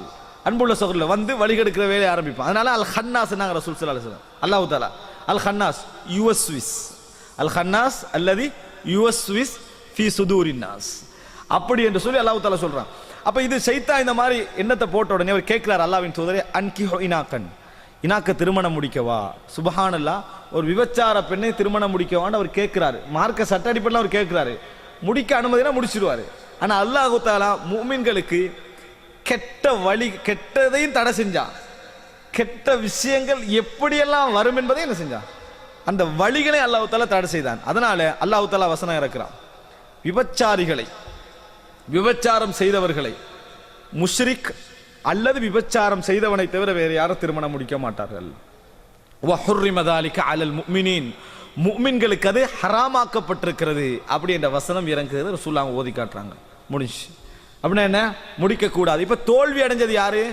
ஷைத்தான். எப்படி தோல்வி அடைஞ்சா? அல்லாஹ்வுடைய வசனத்தின் மூலம் என்ன செஞ்சான், தோல்வி அடைந்தான். எனவே புரிஞ்சுக்கங்க, விபச்சாரத்தை இஸ்லாம் தடை செய்தது மட்டுமல்ல, நீங்கள் அதில் விழக்கூடிய வழிகளையும் இஸ்லாம் என்ன செய்திருக்கிறது, தடை செய்திருக்கிறது. அதுக்குரிய ரூட்டையும் என்ன செஞ்சிருக்குது, தடை செய்திருக்கிறது. எந்த இடத்துல தடை செய்து? சட்டங்கள் மூலமாக, வழிவகைகள் மூலமாக, அரசாங்கம் மூலமாக, இஸ்லாமிய அரசின் மூலமாக எல்லாம் என்ன செய்து இஸ்லாம் எல்லா வகையிலும் தடை செய்திருக்கிறது. அப்ப இங்க பாருங்க, சிந்தனை வந்து என்ன செய்து முறையாகத்தான் இருக்குது. ஆனா சைத்தான் தான் அந்த சிந்தனை என்ன செய்யறான், போடுறான். நம்மளாம் தெரிஞ்சு கொள்ள வேண்டிய ஒரு விஷயம் என்னன்னா, சைத்தான் அப்படித்தான் என்ன செய்வான், சைத்தானுடைய கெட்ட விஷயங்களுக்கான ரூட் எல்லாம் நல்ல வழிகளாக தான் இருக்கு. கெட்ட விஷயங்களுக்கான ரூட் எல்லாம் நல்ல வழிகளாக தான் இருக்கு. ஆதம் அலைஹிஸ்ஸலாத்தை, ஹவ்வா அலைஹிஸ்ஸலாத்தை பத்தி சைத்தான் என்ன சொன்னா, மானஹாகுமா ரப்புகுமா அன் ஹாதிஹி ஷஜரதி இல்லா அன் தகூனா மலக்கைனி அவ் தகூனா மினல் ஹாலிதீன். இறைவன் இந்த மரத்தை விட்டு உங்களை தடுத்ததுக்கான ரீசன் என்ன தெரியுமா? தஃப்சீர். யாரு? சைத்தான தஃப்சீர் என்ன? அல்லாஹு தாலா தடுத்ததை சைத்தான் மறுக்கல, தடுத்தது உண்மைதான். ஏன் தடுத்தான் தெரியுமா? ஏன் தடுத்தான்? நீங்க மலக்காகிருவீங்க. மலக்காகிறது பாவமா? பாவம் இல்லையா? மலக்காகிறது நல்ல விஷயம் தான். நான் மலக்காயினா பாவம் எல்லாம் முடிஞ்சு, பிரச்சனை முடிஞ்சுது, மலக்காகிருவீங்க. இரண்டாவது என்ன, சொர்க்கத்தில் நிரந்தரமாக தங்கி விடுவீர்கள். நம்ம இதற்காக இந்த உலகத்தில் அமல் செய்யறதுல எதுக்காக வேண்டி? சொர்க்கத்தில் நிரந்தரமா தங்குறதுக்காக வேண்டி. ஹாலிதீன ஃபீஹா அபதன் ரலியல்லாஹு அன்ஹும் வரதுவன். அதுக்கு தான் என்ன செய்யறோம், முயற்சி எடுக்கிறோம். நீங்க சொர்க்கத்தில் நிரந்தரமா தங்குருவீங்க தான் இந்த பழத்தை என்ன, இந்த மரத்தை நெருங்க வானான்னு சைத்தான் என்ன செஞ்சா விளக்கம் சொன்னான். அப்ப ஆதம் அலைஹிஸ்ஸலாத்துடைய சிந்தனை, சைத்தான் வந்து இது ஒரே அடியெல்லாம் ஆதம் அலைஹிஸ்ஸலாம் விழ மாட்டாங்க. அவன் திருப்பி பல விஷயங்களை சொல்லி தூண்டி ஆதாரம் காட்டி என்னமெல்லாம் சொல்லி கடைசியா என்ன செய்யறான் தெரியுமா? ஃபகாஸமஹுமா, சத்தியம் என்றான் அல்லாஹ்வின் மீது ஆணையாக, இன்னி லக்குமா லமினன் நாசிஹி, நான் உங்களுக்கு அட்வைஸ் தான் பண்ணுகிறேன், நான் உங்களுக்கு உபதேசம் தான் பண்ணுகிறேன் என்று சத்தியம் வேற பண்றான். வகாஸமஹுமா. அதுக்கு பிறகு இப்படி ஒத்தம் சொல்லி பொய்யா இருக்குமா? மனுஷனுக்கு வரக்கூடிய சிந்தனை பார்த்தீங்களா? இவ்வளவா ஒத்தம் சொல்லுவான் அப்படி என்று சொல்லி. ஏன்னா ஆதம் அலைஹிஸ்ஸலாத்துக்கு அதுக்கு முந்தைய அனுபவங்களும் இல்லை. மரத்தை நெருங்கினாரு, வழிகட்டு போனார். எனவே அன்புள்ள சகோதரர்களே, நாம் புரிந்து கொள்ள வேண்டிய விஷயம், முதலாவது முயற்சி மாற்றங்களுக்கு காலம் எடுக்கும் என்பது ஒரு பகுதி. இறைவனது ரஹ்மத்தின் மூலம் நாங்கள் மாறிவிட்டோம் என்று சொன்னால், அல்லது சிறந்த இபாதத்துக்கள் இருக்கிறோம் என்று சொன்னால், இரண்டாவது சைத்தான் நம்மளுக்கு சந்தர்ப்பம் தேடிக்கின்றிருப்பான். நல்ல சந்தர்ப்பமாக அதிரிக்கும் அவனுக்கு. இந்த சந்தர்ப்பங்கள் தேடுவது இறைவனது இறைவன் நமக்கு வைக்கக்கூடிய சோதனை நினைக்கும். நம்ம இறைவன் நமக்கு காட்டக்கூடிய ஒரு சோதனையை நம்ம புரிந்து கொள்ள வேண்டும். அதே நேரம் சைத்தானுடைய வலை என்பதை நம்ம என்ன செய்ய வேண்டும், புரிந்து கொள்ள வேண்டும். அன்புள்ள சகோதரர்களே, இப்படி இறைவன் பாவங்களை எப்படி தடுத்தானோ அதுபோல அதனது வழிமுறைகளை என்ன செய்யறான், தடுத்திருக்கிறான். நீங்கள் பாருங்கள், குர்ஆனிலே அல்லாஹு தாலா சில பாவங்களை எப்படி செய்ய வேண்டாம் அப்படி என்று நேரடியாக சொன்னானோ, அதே பாவங்களை நெருங்க வேண்டாம்னு அல்லாஹு தாலா என்ன செய்யறான், சொல்லி காட்டுகிறான். சில பாவங்களை செய்ய வேண்டாம் என்று சொன்ன அதே நேரத்தில் அதை நெருங்க வேண்டாம் என்றும் அல்லாஹு தாலா என்ன செய்யறான், சொல்றான். இப்ப செய்ய வேண்டாம் என்பதை விட நெருங்க வேண்டாம் என்பது தடையில வந்து உச்சகட்டம். அப்படியா இல்லையா? செய்ய வேண்டாம் என்பதை விட நெருங்க வேண்டாம் என்பது தடையில உச்சகட்டம். ஆனால் நெருங்குதல் என்பது இந்த இடத்துல என்ன அப்படி என்பது நம்ம நிறைய என்ன செய்ய வேண்டும், புரிந்து கொள்ள வேண்டும். சரி, முதலாக அல்லாஹு தஆலா இந்த நெருங்குதல் என்பதை குர்ஆன்ல இந்த மாதிரி எத்தனை பாவங்களுக்கு பயன்படுத்தி இருக்கிறான் அப்படின்னு பாருங்க. அல்லாஹு தஆலா சூரத்துல் பக்ராவில் 35வது வசனம், முதலாவது இறைவன் மனித சமுதாயத்துக்கு செய்த ஹராம் என்ன, தடை என்ன? முதலாக மனித சமுதாயத்துக்கு அல்லாஹ் விதித்த ஹலால் ஹராம் என்பதில் முதல் தடை என்ன? முதல் தடை குர்ஆன்ல அல்லாஹு தஆலா முதல்ல அப்படி இல்லை, நான் என்ன கேட்கிறேன்னா வகை கேட்கல. அல்லாஹு தஆலா ஹராம் ஹலால் சொல்லியிருப்பானா இல்லையா? இது ஹராம் என்று முதலாக மனித சமுதாயத்துக்கு வச்ச தடை. அதாவது இணை வைக்க கூடாது, அதெல்லாம் உண்மை. ஆனா ஹராம் ஹலால் என்ற விஷயத்துல என்ன, மரத்தை நெருங்க வேணாண்டா. அதானே அல்லாஹ் ஆதம் அலைஹிஸ்ஸலாத்தை படைச்சு உள்ளுக்கு போய் வச்சுட்டு மரத்தை நெருங்க வேண்டாம், இணை வைக்க வேண்டாம் என்று இறைவன் சொல்ல வேண்டிய அவசியமே அங்க இருக்கல, அவசியமே இல்லை. ஏன்? மனிதன் ஃபித்ரத்தில் இருக்கிறான், அப்ப இயற்கையில் இருக்கிறான். வழிகெடுத்தது சைத்தான், அதுக்கு பின்னால தான் இணை வைத்தல் சிந்தனை உண்டாக்கினான். சைத்தானுக்கு லேசா இணை வைத்தல் சிந்தனை கொண்டு வர முடியாது. ஏன்னா மனிதன் ஃபித்ராலே அப்படித்தான் இருக்கிறான். அதுக்கு டைம் எடுத்தது அவனுக்கு. சைத்தான் எப்படி ஆரம்பிப்பான் ரசூலுல்லாஹ் சொன்னாங்க, இணை வைப்பிலிருந்து ஆரம்பிக்க மாட்டான். வலாக்கின் பிமா தஹ்தகிரூன மின் அமாலிக்கும், இது ஒரு பிரச்சனையா அப்படின்னு நீங்க எந்த அமல்களை எல்லாம் நினைப்பீர்களோ அங்கிருந்து அவன் ஆரம்பிப்பான். ரசூலுல்லாஹ் சொல்றாங்க, அந்த இடத்துல இருந்து அவனுக்கு அதிகாரம் ஏற்படும். சின்ன விஷயத்துக்கு சான்ஸ் கொடுத்தா பெருசில வந்து முட்டிடுறான்னு சொல்லுவாங்கமே, சும்மா இந்த சின்ன விஷயத்துக்கு அவனுக்கு சான்ஸ் கொடுத்தேன், ஆனா இந்த லெவலுக்கு ஆகும் நான் என்ன செய்யல நினைக்கல. நீ அந்த ஃபர்ஸ்ட் கொடுத்தா சான்ஸ், அதான் பிரச்சனை. இது நம்ம பார்க்கிறோமா இல்லையா? அதே மாதிரி ஷைத்தான் அல்லாஹ் தஆலா மனித சமுதாயத்துக்கு முதலாவது செஞ்ச தடையது இந்த மரத்துல சாப்பிட வேண்டாம்ன்றது. அது அல்லாஹ் எப்படி சொன்னான் தெரியுமா? வலா தக்ரபா ஹாதிஹி ஷஜரா, இந்த மரத்தை நெருங்க வேண்டாம். இது அல்லாஹ் தஆலா செஞ்ச முதல் தடை. தஅக்குலா வலா தஅக்குலா ஹாதிஹி ஷஜரான்னு குர்ஆன்ல வராது. குர்ஆன் என்ன செய்ய வராது, இந்த மரத்திலிருந்து சாப்பிட வேண்டாம் அப்படின்னு குர்ஆன்ல வராது. எப்படி வரும்? வலா தக்ரபா ஹாதிஹி ஷஜரா, இந்த மரத்தை நெருங்க வேண்டாம். அவங்க செஞ்ச பாவம் என்ன, நெருங்கியதா? இல்லை. ஃபஅகலா மின்ஹா, அதிலிருந்து சாப்பிட்டார்கள். அல்லாஹ் தஆலா அவர்கள் செய்த பாவம் என்று சொல்ற நேரத்தில் என்ன சொல்றான்? ஃபஅகலா மின்ஹா, அதிலிருந்து சாப்பிட்டார்கள். அப்படின்னா நெருங்குறதல்ல பாவம். எது பாவம்? சாப்பிட்றதுதான் பாவம். ஆனா அந்த பாவத்துக்கு அல்லாஹ் எப்படி சொன்னா, வலா தக்ரபா ஹாதிஹி ஷஜரா, மரத்தை நெருங்க வேண்டாம் அப்படின்ற அல்லாஹ் தஆலா. அப்ப கிட்ட நெருங்கி போனா கூட அவங்களுக்குரிய தண்டனை இறைவன் என்ன செஞ்சிருக்காது, வந்திருக்காது. ஆனால் சாப்பிட்றதான் பாவம். ஆனா சொல்ற நேரத்தில் அல்லாஹ் என்ன சொன்னா, வலா தக்ரபா ஹாதிஹி ஷஜரா, இந்த மரத்தை நெருங்க வேண்டாம். ஏனென்றா சைத்தான் சொல்றது உண்மையா பொய்யாண்டு பார்ப்போம் அப்படின்ற சிந்தனைக்கு கூட நெருங்கி இருக்கலாம். நெருங்கிட்டா போதுமான சைத்தானுக்கு மற்றதெல்லாம் ஈஸி. சைத்தானுக்கு மிகவும் ஈஸியாக அமையும். எப்படி அது ஈஸியாக நான் சொல்றேன், சரியா? ஈஸியாக அமைஞ்சு விடும். அப்ப என்ன புரிந்து கொள்ள வேண்டும்? வலா தக்ரபா ஹாதிஹி ஷஜரா, முதல் தடை அல்லாஹ் எப்படி செஞ்சா, நெருங்க வேண்டாம். ஆனா பாவம் நெருங்குதலா? இல்லை, சாப்பிடுறது. இப்ப அடுத்த வசனத்தை பாருங்க. அதாவது சூரத்துன் நிசா 43வது வசனம். இது அதாவது ஹலால் சம்பந்தமான ஒரு காலத்தில் இறங்குது. இப்ப மரத்துல மரத்தை சாப்பிடுறதுன்றது ஒரு ஹராம் அல்ல. ஆனா அல்லாஹ் தஆலா என்ன செய்யறான், அதை ஹராம் ஆக்குகிறான். அதே போல அல்லாஹ் தஆலா என்ன செய்யறான்னு சொன்னால், சாராயம் ஹலாலாக இருந்த ஒரு காலகட்டத்தில் அந்த சாராயத்தை ஒரே ஒரு டைம்ல மட்டும் அல்லாஹ் ஹராம் ஆக்கினான். எப்ப? தொழுகைக்கு நம்ம வார நேரத்தில் என்ன செய்ய வேண்டாம், நீங்கள் தொழுகைக்கு வரவானா சாராயம் குடிச்சனே இல்லை. அது அல்லாஹ் தஆலா எப்படி சொல்றான் தெரியுமா? அதாவது வலா தக்ரபுஸ் ஸலா யா அய்யுஹல்லதீன ஆமனு, ஈமான் கொண்டவர்களே, லா தக்ரபுஸ் ஸலாத வ அன்தும் சுகாரா, தொழுகையை நெருங்க வேண்டாம். நீங்கள் போதை உடையவர்களாக இருக்கிற நேரத்தில் தொழுகையை நெருங்க வேண்டாம் அப்படின்னு அல்லாஹ் தஆலா சொல்றார். தொழ வேண்டாம்னு சொல்லல. அல்லாஹ் தஆலா தொழ வேண்டாம்னு சொல்லல, தொழுகையை நெருங்க வேண்டாம். இது நேர ரீதியான நெருக்கம், கால ரீதியான நெருக்கம், மன ரீதியான நெருக்கம் எல்லாத்தையும் குறிக்கும். தொழுகையை நெருங்க வேண்டாம் என்ற லுஹருக்கு வாங்க சொல்ல போகுது, 10 நிமிஷத்துக்கு முந்தைய என்ன செஞ்சிருங்க, எல்லாத்தையும் முடித்து விடுங்கள், நெருங்க வேணாம் அப்படின்னு அவர் முடிச்சிருவார் நேரத்தோடைய எல்லா விஷயங்களையும். இட ரீதியாகவும் அப்படித்தான், எல்லா ரீதியாகவும் அவர் என்ன செய்யக்கூடாது, நெருங்கக்கூடாது. நெருக்கமின்மை பாவத்தை என்ன செய்ய, ஆனா தடை எது?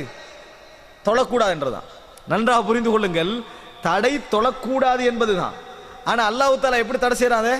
வலா தக்ரபுஸ் ஸலாத வ அன்தும் சுகாரா, நீங்கள் தொழுகையை அதை நெருங்க வேண்டாம். எது வரைக்கும் நெருங்க வேணாம் தெரியுமா? ஹத்தா தஅலமு மா தக்கூலும், என்ன சொல்றேன்னு உங்களுக்கே தெரியும் வரைக்கும். எவ்வளோ அல்லாஹ் தஆலா ஒரு விஷயத்தை தடை செய்கிற நேரத்தில் கூட நாங்களே வெக்கப்படுற அமைப்பில் எல்லாம் தடை செய்யறான். நீங்கள் சொல்லுவது உங்களுக்கு விளங்கும் வரைக்கும் தொழுகை நெருங்க வேண்டாம். இப்படி தடை செய்யற பாருங்க. நீ சொல்றது உனக்கு விளங்கும் வரைக்கும் நீ தொழுகை என்ன செய்யக்கூடாது, நெருங்கக்கூடாதுன்னா நான் பைத்தியாரனா இல்லையா? நான் சொல்றது எனக்கு விளங்கலை, அப்போ அது வரைக்கும் தொழுகை நெருங்க வேண்டாம் இறைவன் சொல்றதை வச்சே ஒரு அக்கல் உள்ளவன் என்ன செய்வான், இவ்வளவு கேவலமான ஒரு ரிசல்ட்டா இது இதில் கிடைக்குது அப்படின்னு நினைப்பான். அதே போல பாருங்க குர்ஆன்ல அல்லாஹ் தஆலா அதாவது சூரா அன்ஆமில் 152வது வசனத்தில் வலா தக்ரபு மாலல் யதீம், அனாதைகளுடைய சொத்தை நெருங்க வேண்டாம். சாப்பிட்றதா ஹராம், அதை யூஸ் பண்றதா ஹராம். அல்லாஹ் எப்படி சொல்றா? வலா தக்ரபு மாலல் யதீம், அனாதைகளுடைய சொத்தை நெருங்க வேண்டாம். இல்லா பில்லதி ஹிய அஹ்சன் ஹத்தா யப்லுகா ஷுத்தா, எது முறையோ எப்படி ஒரு சொத்தை நீங்கள் கையாள வேண்டுமோ அப்படியே தவிர என்ன செய்ய வேண்டாம், நீங்கள் நெருங்க வேண்டாம் என்று சொல்லி அல்லாஹ் ரப்பல் ஆலமீன் என்ன செய்யறான் சொல்றான். அப்ப அனாதைகளுடைய சொத்தை நெருங்க வேண்டாம் என்ற எல்லை வரைக்கும் போகவானா, எல்லை வரைக்கும் போக வேண்டாம். அதே போல குர்ஆன்ல நீங்க பாருங்கள் சூரா இஸ்ரா 32 33 வலா தக்ரபு ஸினா, நம்மளுக்கு எல்லாம் நெருங்க வேணாம்னா அதான் டக்குன்னு செஞ்சிடும் ஞாபகம் வந்துடும். வலா தக்ரபு ஸினா, விபச்சாரத்தை நெருங்க வேண்டாம். இன்னஹு கான ஃபாஹிஷத்தன் வஸாஅ ஸபீலா, அது ஒரு மானக்கேடான விஷயம், வழிகளால் மிக மோசமானது அப்படின்னு அல்லாஹ் தஆலா சொல்றான். எப்படி சொல்றான்? நெருங்க வேண்டாம்னு சொல்லிட்டு, நெருங்க வேண்டாம் என்று அல்லாஹ் தஆலா என்ன செய்றான், அதை சொல்லுகிறான். இப்படி நெருங்க வேண்டாம் என்று ரசூலுல்லாஹி ஸல்லல்லாஹு அலைஹி வஸல்லம் அவர்களும் பாவங்களுக்கு என்ன செஞ்சுக்கிறாங்க, நிறைய உபயோகித்திருக்கிறார்கள். அப்ப நீங்க பாருங்க, நெருங்க வேண்டாம் என்ற இறைவனது அந்த பாவினை விபச்சாரத்துக்கு மட்டுமல்ல, நிறைய விஷயத்துக்கு எல்லாம் சொல்லிக்கிறான். ஏன்னா நாங்கள் சில உரைகளை சில விளக்கங்களை கேட்கிறோம், அல்லாஹ் தஆலா மற்ற பாவங்கள் எல்லாம் செய்ய வேணாம்னு சொல்லிக்கிறான், இந்த பாவத்தை நெருங்க வேணாம்னு ஏன் சொல்லிக்கிறான் தெரியுமா அப்படி என்று அப்படி சொல்வதை நம்ம பார்க்கிறோம். ஆனா அல்லாஹ் அப்படி இல்லை, பாவத்தை எங்க உபயோகித்தாலும் நெருங்க வேண்டாம் என்ன செய்யறான் அல்லாஹ் தஆலா பொதுவாக சொல்லுவதை நீங்கள் பார்க்கலாம். எந்த பாவமாக இருந்தாலும் சரி நீங்க நெருங்க வேண்டாம் என்று அல்லாஹ் தஆலா சொல்றான். சரி, எந்த பாவத்துக்கு அப்படி சொல்லிக்கிறானா அப்படின்னு நீங்க பார்த்தீங்கன்னு சொன்னால் அல்லாஹ் தஆலா சூரா அன்ஆமில் 151வது வசனத்திலே சொல்கிறான், வலா தக்ரபுல் ஃபவாஹிஷ், மானக்கேடான பாவங்களை நெருங்க வேண்டாம். மா பஹர மின்ஹா வமா பதன், அது வெளிப்படையாக தெரிகின்ற பாவங்களாக இருந்தாலும் சரி, அந்த மானக்கேடு அதில் வெளிப்படையாக இருந்தாலும் சரி, அதில் மறைமுகமாக இருந்தாலும் சரி, மானக்கேடான விஷயங்களை நெருங்க வேண்டாம் அப்படி என்று சொல்லி அல்லாஹ் ரப்பல் ஆலமீன் சொல்லி காட்டுகிறார். அன்புள்ள சகோதரர்களே, எனவே இப்போ எங்களோட ஆள் மனதில் ஒரு விஷயம் பதியணும், எங்கள் மனதுகளில் ஒரு விஷயம் பதிய வேண்டும். என்ன? பாவத்தை செய்ய வேண்டாம் என்ற சிந்தனையிலே நாம் எப்பொழுதும் இருக்காமல் நெருங்க வேண்டாம் என்கின்ற சிந்தனை நம்மளுக்கு வர வேண்டும். முதலாவது நெருங்குதல் என்பதைத்தான் இஸ்லாம் என்ன செய்கிறது, நிறைய தடை செய்கிறது. அப்ப இஸ்லாம் நெருங்குதல் என்ற வடிவத்தை, பாவத்தை நெருங்குதல் என்ற வடிவத்தை எப்படியெல்லாம் தடை செய்தது என்பதற்கு நான் ஏற்கனவே சொன்ன ஒரு செய்தி, சட்ட ரீதியாக தடை செய்யறது ஒன்று இருக்குது. சட்ட ரீதியாக தடை செய்யறது என்று சொன்னால் விபச்சாரம் செய்யக்கூடிய பெண்மணி என்ன செய்ய வேண்டாம், திருமணம் முடிக்க வேண்டாம். அந்நிய பெண்ணை, காஃபிரான பெண்ணை திருமணம் முடிக்க வேண்டாம். இதுக்கு நம்ம என்ன விளக்கம் சொல்லணும்?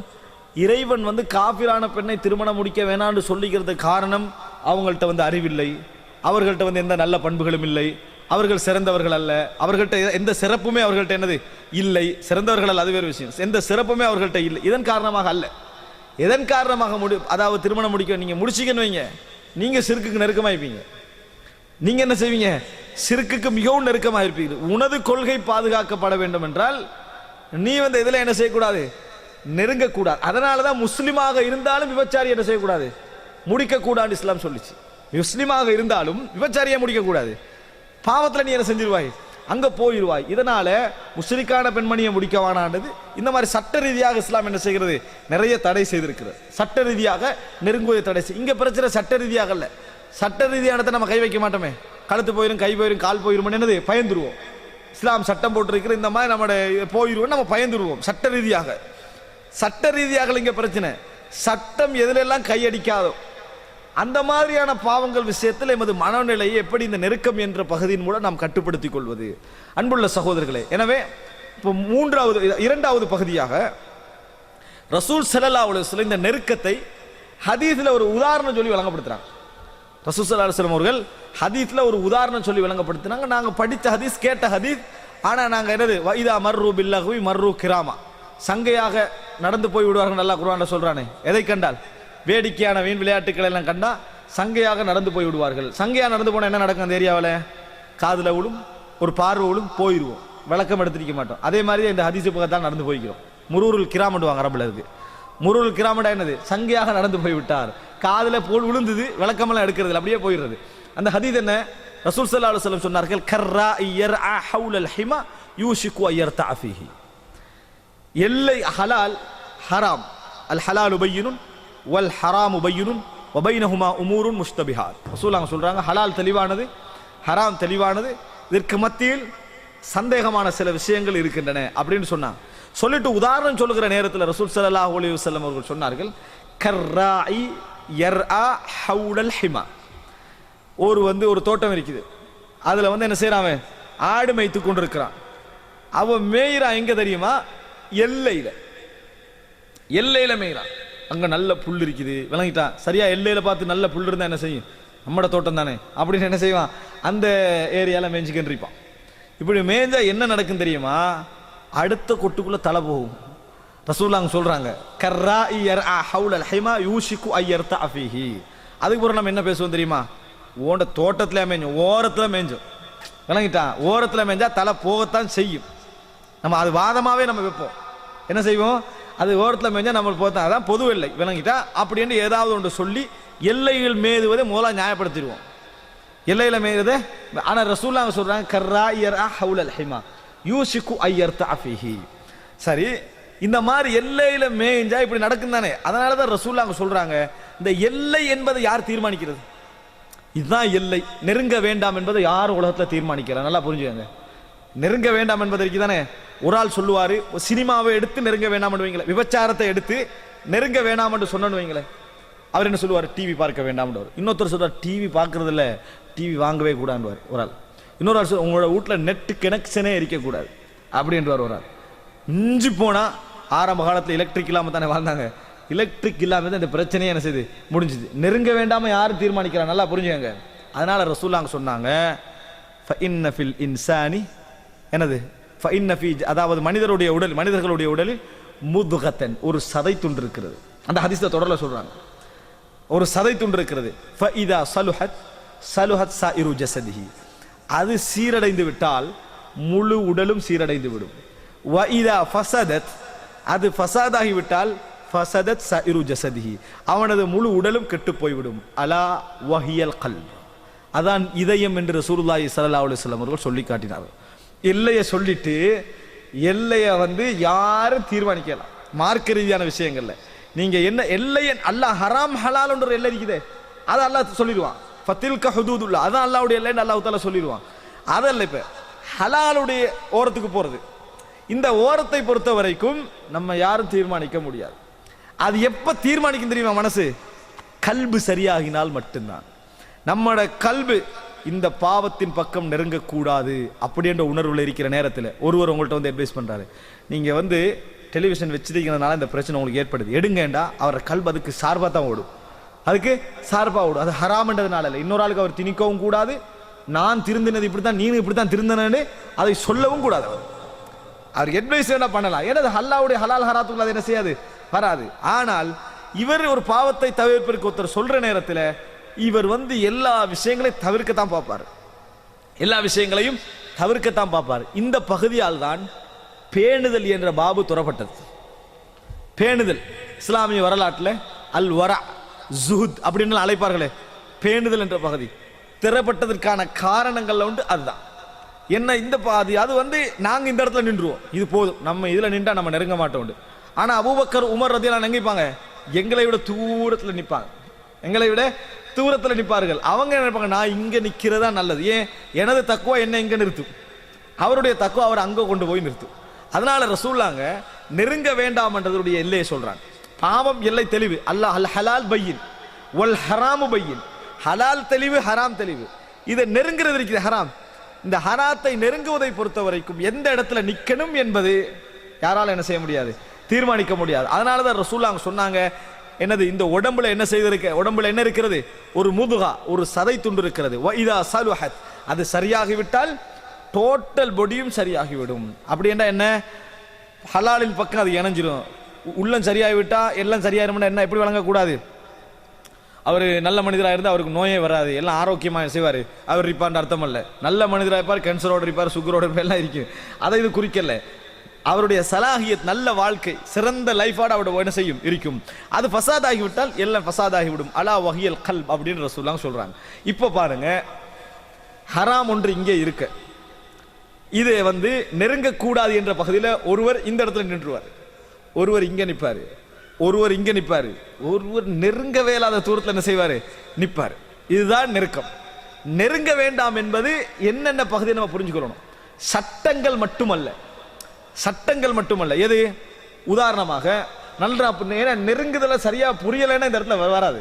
எப்படி ரசூல் ஸல்லல்லாஹு அலைஹி வஸல்லம் அவர் சொல்றாங்க, விபச்சாரம் என்ற அடிப்படையில் ஒரு பெண்ணை ஒரு முறைக்கு மேல என்ன செய்ய வேண்டாம், ஒரு முறை எதேர்ச்சியாக விழுகின்ற பார்வை இருக்குது, இந்த பார்வையோடு உங்களை என்ன செஞ்சீங்க, நீங்கள் கண்ட்ரோல் ஆகிக்கங்க. அடுத்த இரண்டாவது பார்வை நீங்க பார்க்க கூடாதுன்றது ஹதீஸ்.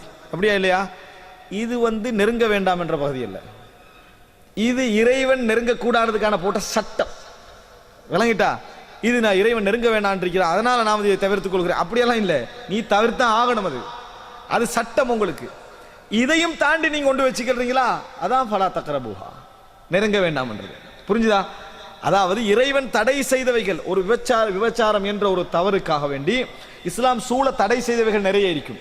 இதுவும் இந்த நெருக்கத்தில் இருந்து இறைவன் தடை செய்யக்கூடிய விஷயங்கள் தான். ஆனா அதை தாண்டி சில பகுதிகள் இருக்கின்றன. நாங்க என்ன செய்யறது, அந்த பகுதிகளுக்கு போகாமல் தவிர்த்து கொள்வது. அன்புள்ள சகோதரர்களே, இன்னும் பாருங்கள், ரசூல் ஸல்லல்லாஹு அலைஹி வஸல்லம் சொன்னார்கள், ஸலாஸத்துன் லா யதுகுலூனல் ஜன்னah, 3 பேர் சொர்க்கம் நுழைய மாட்டார்கள். 3 பேர் சொர்க்கம் நுழைய மாட்டார்கள். ஒன்று அல் மன்னான், கொடுத்ததை சொல்லி காட்டக்கூடியவன், கொடுத்ததை சொல்லி காட்டவன். அல் ஆக்குலி வாலிதைஹி, தன் பெற்றோர்களுக்கு நோவினை செய்யக்கூடியவன், தன் பெற்றோர்களுக்கு நோவினை செய்யக்கூடியவன். நோவினை அடிக்கிற, நமக்கு நோவினைண்டாவே நம்மளுக்கு தெரிஞ்சது அடிக்கிறது, ஏசுறது, அதல்ல.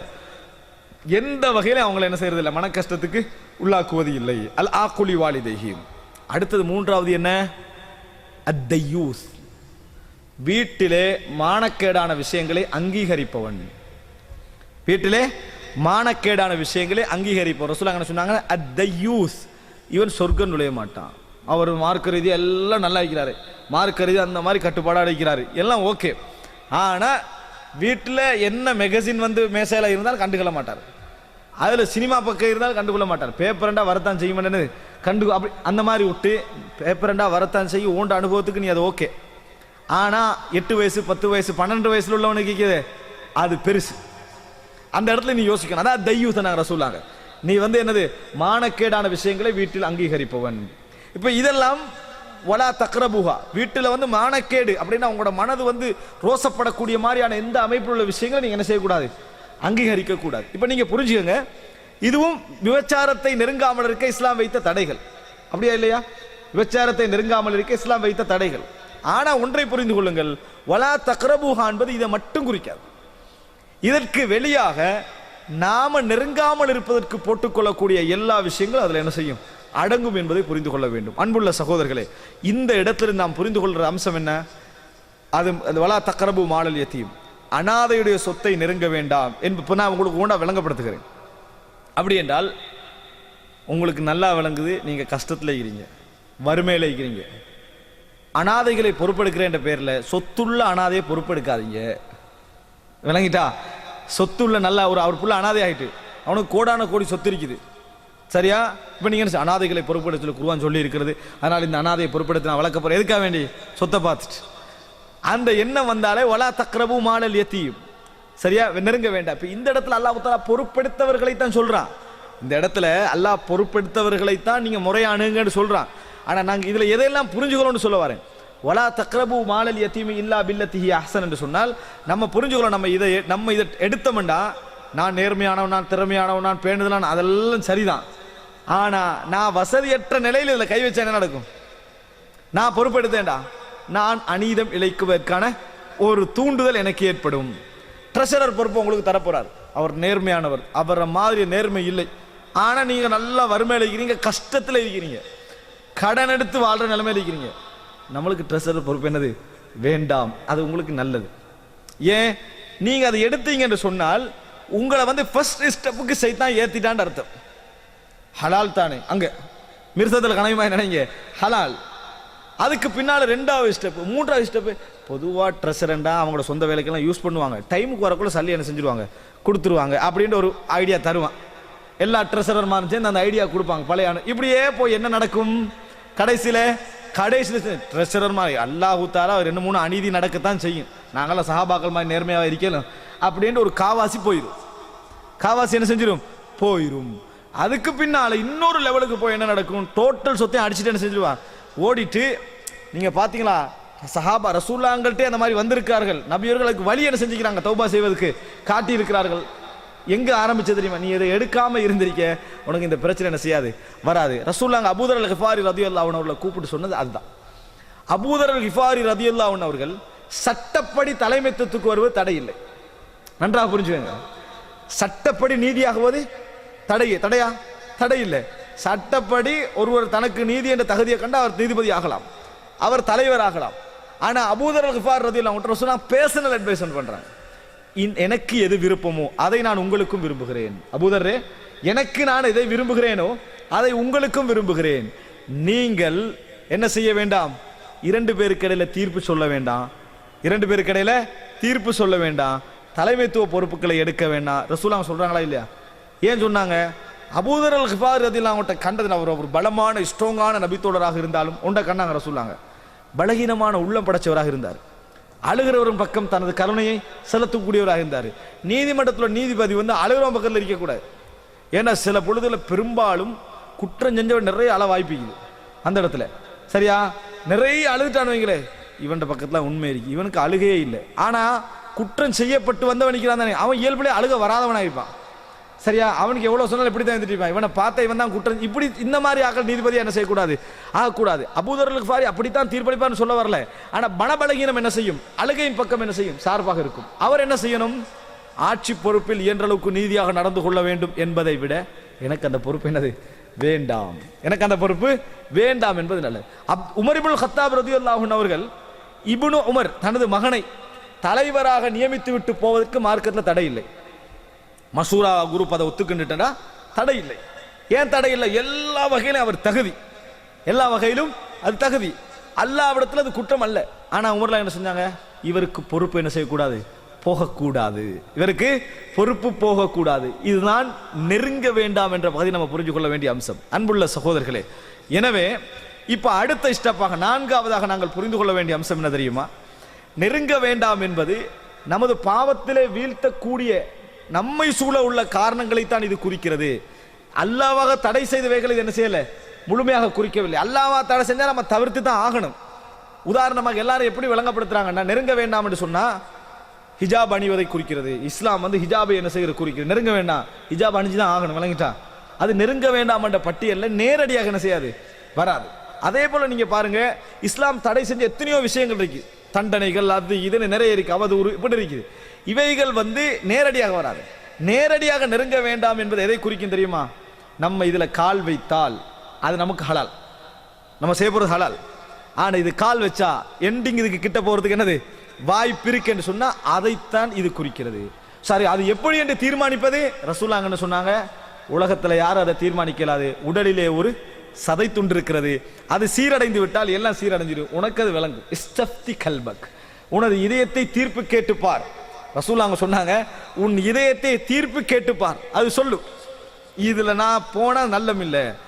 ஆனால் நிறைய பேர் வெளியே நியாயப்படுத்திக் கொள்வாங்க, அதெல்லாம் என்னமெல்லாம் சொல்லி நியாயப்படுத்துவாங்க. ஆனா எண்டிங் என்ன செய்யும், அதுல தான் போய் முடிவது. இப்படி நிறைய பாவங்கள் நிறைச்சு பாருங்க, சுத்தி சுத்தி எல்லாம் நம்மளுக்கு எப்படியெல்லாம் வர வாய்ப்பு இருக்கிறது. இப்ப பாருங்க, இன்றைக்கு இளைஞர்கள் அதே போன்று நல்ல நல்ல மக்களை எல்லாம் பாதித்து கொண்டிருக்கக்கூடிய ஒரு அம்சம்தான் இன்றைக்கு இணையதளம், தொலைக்காட்சி, அதுபோல என்னென்னதெல்லாம் இன்றைக்கு இருக்கு, மொபைல்.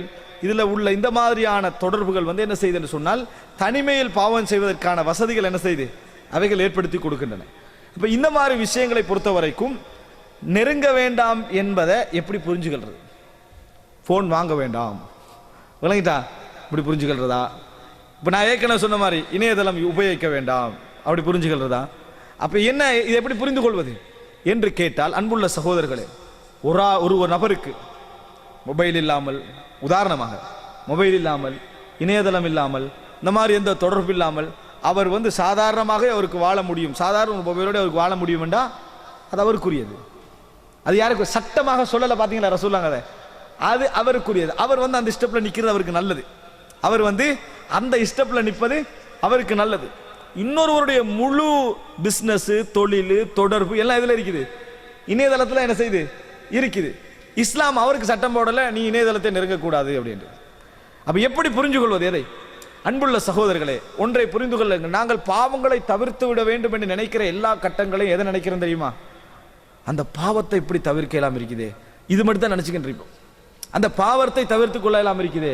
இன்றைக்கு இங்கே சவுதி அரேபியாவில் நீங்கள் பார்க்கலாம், அதே போல் வெளிநாட்டில் தங்கக்கூடியவர்களை பார்க்கலாம், ஃபேமிலி இல்லாமல், குடும்பம் இல்லாமல், இந்த மாதிரி அதாவது முகையம்கள், அதாவது இந்த இதில் அதாவது கேம்புகள் இருக்கிறாங்களா தங்கி, அவங்கள தனிமையான வாழ்க்கை.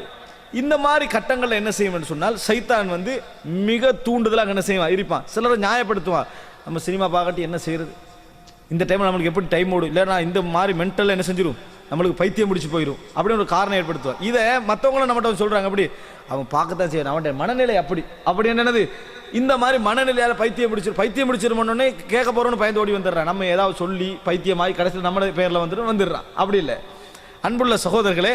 இந்த மாதிரி நபர்கள், இந்த மாதிரி சகோதரர்கள் எல்லாரையும் சொல்லலாம், அந்த மாதிரி நடக்கக்கூடிய சகோதரர்கள்லாம் என்ன எப்படி புரிந்து கொள்ள வேண்டும், எதை யோசிக்கிறாங்க தெரியுமா? இதை எப்படி தவிர்ப்பது, இதை பார்க்காமல் எப்படி இருப்பது.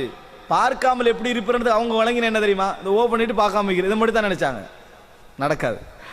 அன்புள்ள சகோதரர்களே, அஸ்பாபுகள், காரணங்கள் என்ன? நான் அங்கு யாரு காரணங்களை பற்றி யோசிக்காமல் வெறுமனே பாவத்தை விடுவதை பற்றி அதை மட்டும் யோசிக்கிறாங்களோ, ஒரு நாள் என்ன செய்ய முடியாது, அவரால் பாவத்தை விட முடியாது. எதை யோசிக்கணும்?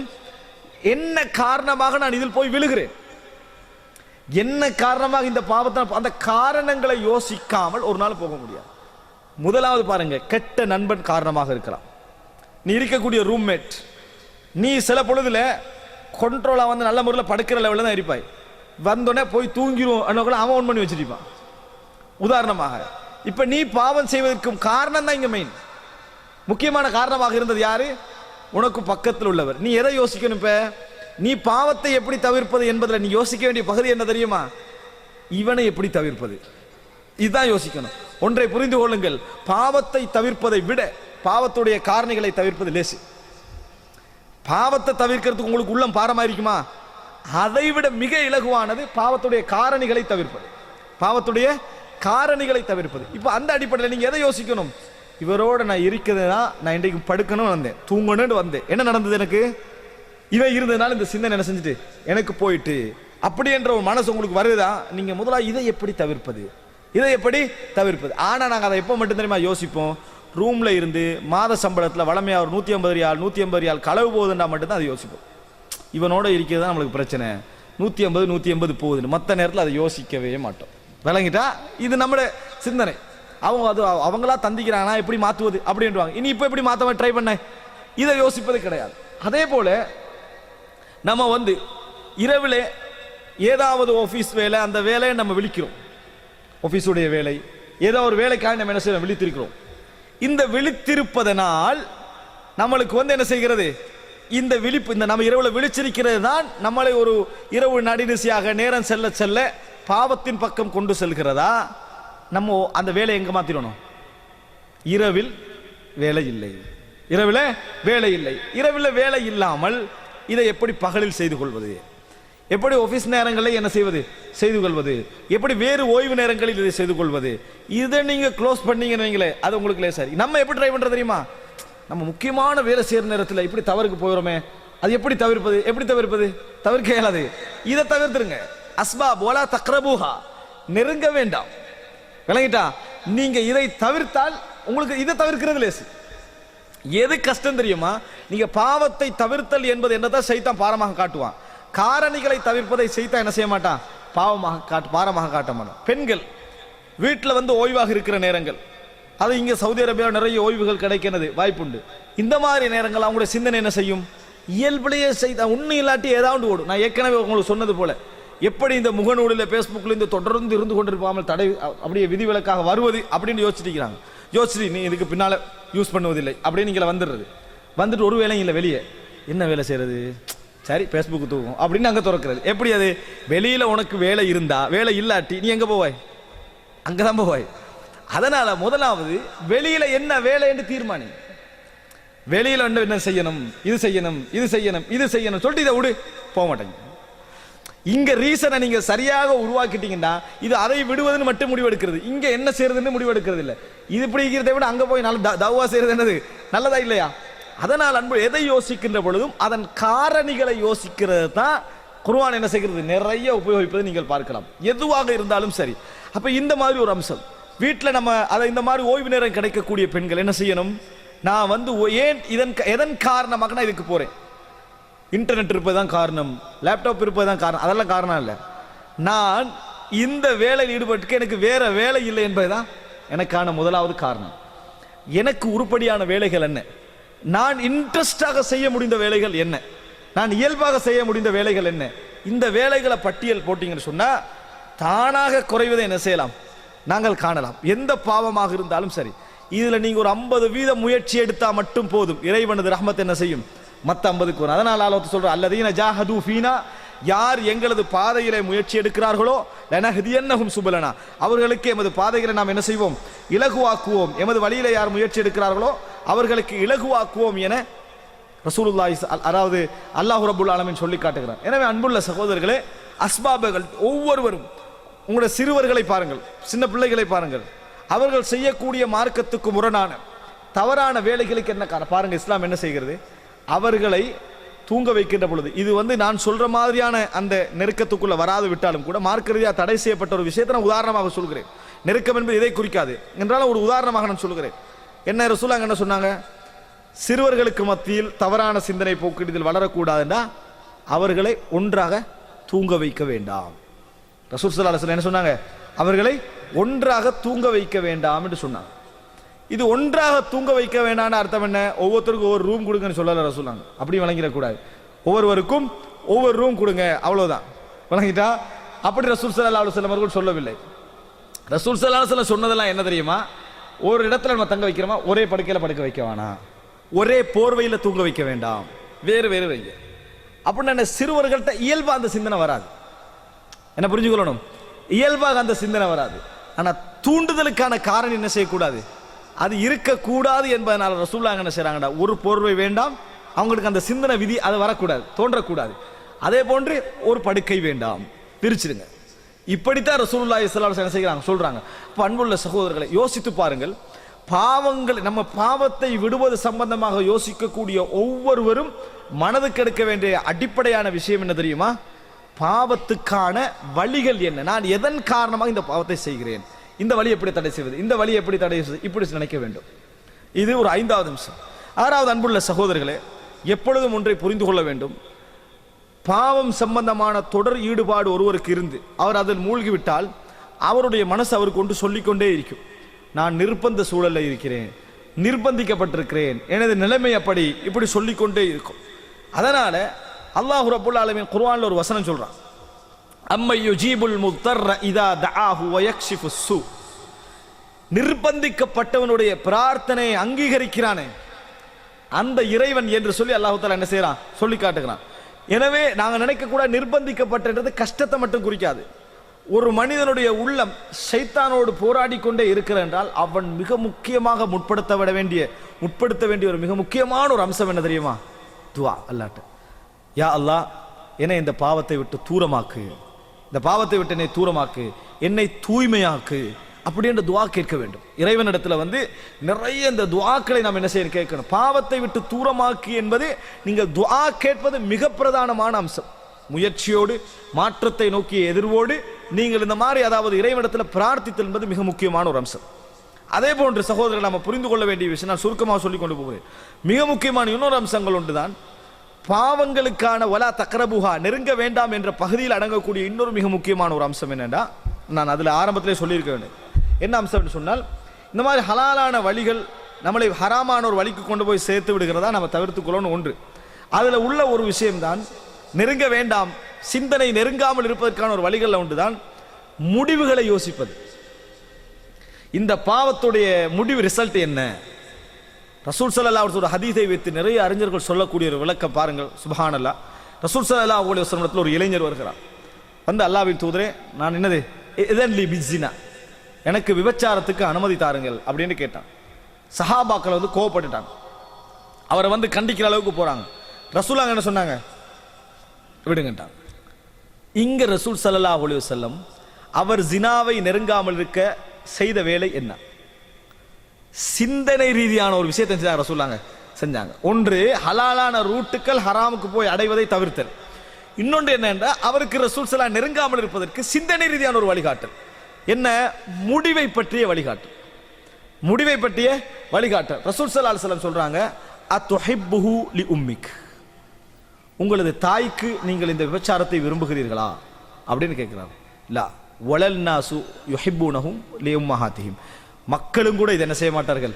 அது ஒரு சொல்லா இல்லை என்றார். ரசூலுல்லாஹ் சொல்றாங்க, வலன் நாசு யுஹிப்புனஹு லி உம்மஹாத்திஹிம், நீ எப்படி விரும்பவில்லையோ அதுபோல மக்களும் என்ன செய்யலை, தங்கள் தாய்க்கு அந்த மாதிரி விபச்சாரம் நடப்பதை விரும்பவில்லை. ரசூலுல்லாஹ் கேட்கிற கேள்வி ஒரு இன்னும் சொல்ல போனால் அந்த நபருடைய விளக்கத்துக்காக ரசூலுல்லாஹ் அப்படி கேட்கிறாங்க. இல்லைன்னா நபி அவர்கள் இதை மாதிரி ஒரு கேள்வியை ஆரம்பிக்கவே மாட்டாங்க. இந்த மாதிரி வார்த்தை பிரயோகத்தை ரசூலுல்லாஹ் பேசவே மாட்டாங்க. அத்துஹிப்புஹு லி உக்திக், உனது சகோதரிக்கு நீ விரும்புகிறியா இந்த மாதிரி செயல் நடப்பதை? என்ன சொல்றாரு அவரு? லா. ரசூலுல்லாஹ் என்ன சொன்னாங்க? வலன்னாசு யுஹிப்புனஹு லி அகவாத்திஹிம், மக்களும் என்ன செய்ய மாட்டாங்க, தங்கள் சகோதரிக்கு விரும்ப மாட்டாங்க. ஒரு கேள்வியோட முடிக்கல ரசூலுல்லாஹ். பாருங்க, நம்ம சின்ன இந்த பிலோசபி அடிப்படையில் யோசிச்சா என்னது, ஒன்று போகுது 9க்கு, ஒன்று என்னது 9க்கு போது ரசூலுல்லாஹ் தக்ரீர் பண்றாங்க மனசுல.